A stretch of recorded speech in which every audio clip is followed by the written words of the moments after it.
फांसी दो, अमर रहे, अमर रहे।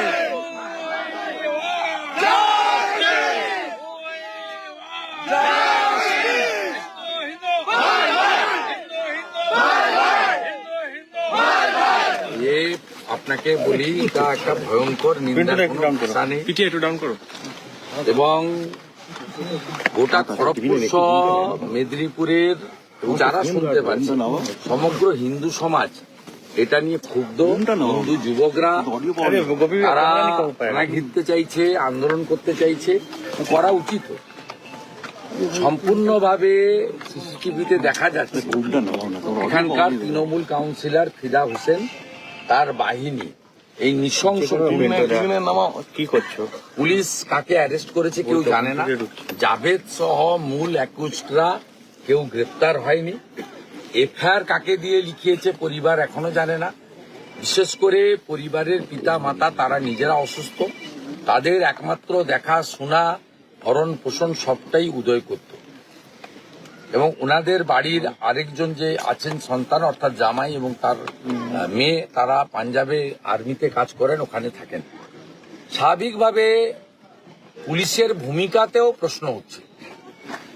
সিসিটিভি ফুটেজে প্রত্যেকের মোবাইল ফোনে ঘুরছে যে কারা এই ধরনের নৃশংস খুন করেছে, অ্যাসবেস্টার দিয়ে পাঁজর ভেঙে। এই ধরনের খুন হয় না, বর্বরচিত খুন। এবং উদয় চলে গেল হিন্দু বলে, আর খুন করলো বাংলাদেশে দীপু দাসদের যারা খুন করেছিল সেই বাহিনী, এক সেম মডেল। এবং শাসক দলের লোক হলে আর বিশেষ সম্প্রদায়ের হলে এখানে গ্রেপ্তার হবে না, ব্যবস্থা হবে না। এটা পশ্চিমবঙ্গের বর্তমান সিচুয়েশন। এবং এ পলিটিক্যাল লোক নয়, সিভিক ভলেন্টিয়ার্স। এর একটাই অপরাধ ছিল, নামটা উদয়,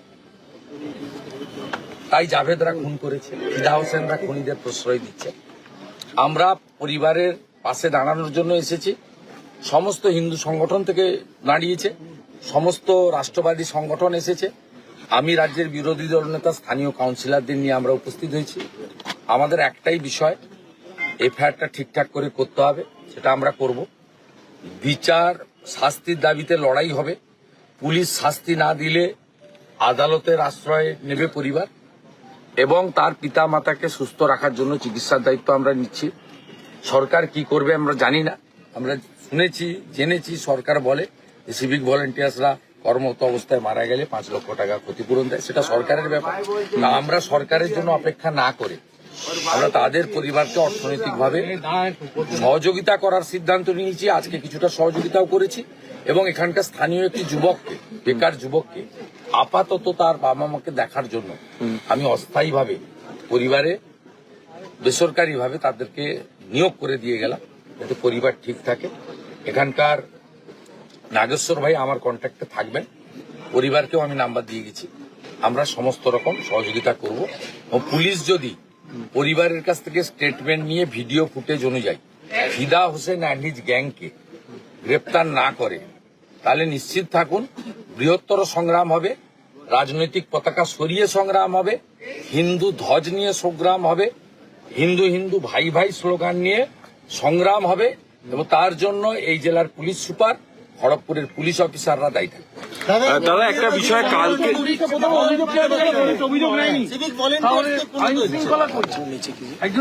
আইন শৃঙ্খলা নেই,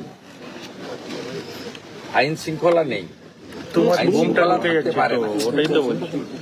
পশ্চিমবঙ্গে কোনো মা বোন দিদি কন্যা এবং কোনো হিন্দু সুরক্ষিত না, কোনো আদিবাসী সুরক্ষিত না। যদি বিশেষ সম্প্রদায়ের কেউ খুনি হন আর তিনি যদি শাসক ঘনিষ্ঠ হন, তাহলে তার 7 খুন মাপ। ফিদা হোসেন তৃণমূল কাউন্সিলর, তার বাহিনী যেহেতু করেছে তাই গ্রেপ্তারও হবে না, বিচার তো অধরা। সোমোটো এফআইআর করিয়ে নিয়েছে, পরিবারের কাছ থেকে স্টেটমেন্ট কালেক্ট করেনি। এমনকি ভুবনেশ্বরে যে চিকিৎসা হয়েছে তার জামাই ধার দেনা করে 10 লক্ষ টাকা খরচ করেছে। একটা পুলিশের পক্ষ থেকে যে তার চিকিৎসাটা ঠিকঠাক হচ্ছে কিনা, এখানে তো এই রাজ্যে চিকিৎসা উঠে গেছে।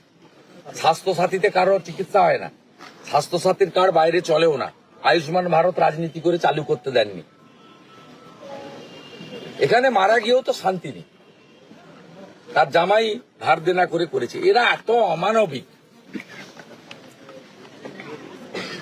পুলিশ ওয়েলফেয়ার অ্যাসোসিয়েশন কোথায়? সিভিকদের নিয়ে মিটিং করেন, তৃণমূলের ঝান্ডা ধরান, কোথায়? দেখতে পাচ্ছি না। এ লজ্জা রাখার জায়গা নেই। আমরা হিন্দু সমাজ, এই হিন্দু পরিবারের পাশে থাকবো খুনিদের ফাঁসিতে ঝোলানো না পর্যন্ত। একদম খুব পরিষ্কার কথা। আমি আজকের দিনটা দেখার জন্য স্থানীয় আজকে যেহেতু দেওয়া হয়েছে, আমি এদের অনুরোধ করে গেলাম। আমি 31 তারিখ পর্যন্ত আমাদের যশস্বী স্বরাষ্ট্রমন্ত্রী অমিত শাহজি আসছেন, আমি কলকাতাতে ব্যস্ত থাকবো। 31 তারিখের মধ্যে যদি পুলিশ অ্যাকশন না নেয়, স্থানীয় স্তরে কালকে থানায় বিক্ষোভ হবে, ধ্বজ নিয়ে বিক্ষোভ হবে। 1 তারিখ থেকে আমি নিজে মাঠে নামবো, পরিষ্কার কথা আমি এখানে বলে গেলাম। দাদা কালকে দুর্গাঙ্গন উদ্বোধনের কথা ছিল, কিন্তু উদ্বোধন হচ্ছে না। আপনিও টুইট করেছেন, কি বলবেন রাজ্য সরকারের এই হঠাৎ করে প্রথমে ওয়েস্টার্ন হোটেলের সামনে স্বাস্থ্য ভবনের জায়গায় করতে গেছিল, 4 কোটি টাকা খরচও করে ফেলেছে, মানে মুসলমানরা আপত্তি করেছে, সেটা আমাদের জায়গা, দুর্গাঙ্গন করা যাবে না। এখন মুখ্যমন্ত্রী তো মুসলমানরা আপত্তি করলে তাকে পিছাতেই হবে, পিছিয়ে গেছেন, শিল্প করার জায়গায় গেছেন, নিউ টাউনে বাস স্ট্যান্ডের কাছে। তার কোনো টেন্ডার হয়নি, তার কোনো ওয়ার্ক অর্ডার ইস্যু নেই, কিন্তু কালকে তিনি পুরুলিয়া না বাঁকুড়া যাওয়ার সময় লাঠি ফাটিয়ে দিয়ে চলে যাবেন। আর কেউ তো ফাটাবেন না, ফাটাতে জানেন না, দীঘাতে ফাটাতে পারেননি, ওখানে যাও এটা কিছু করে যাবেন। দাদা, অভিষেক বন্দ্যোপাধ্যায় কি বিএলএ 2 নিয়ে বৈঠক করছে, সেখানে বিএলএ 2-দেরকে জানিয়েছে যে আপনার আগ্রহ, আপনি খোঁজ নিন, আমার খোঁজ নেন। ওর নামের পাশ থেকে সিট নামটা সরিয়ে দিলে হিজ 0।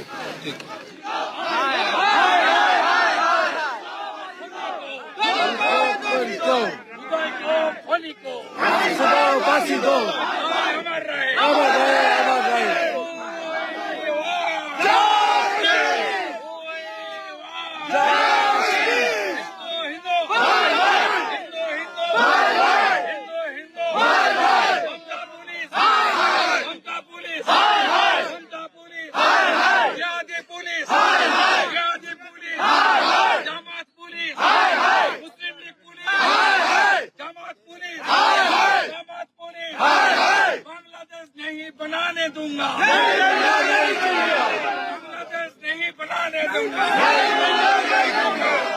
श्री राम, जात पात की करो विदाई, जात पात की करो विदाई, जात पात की करो विदाई।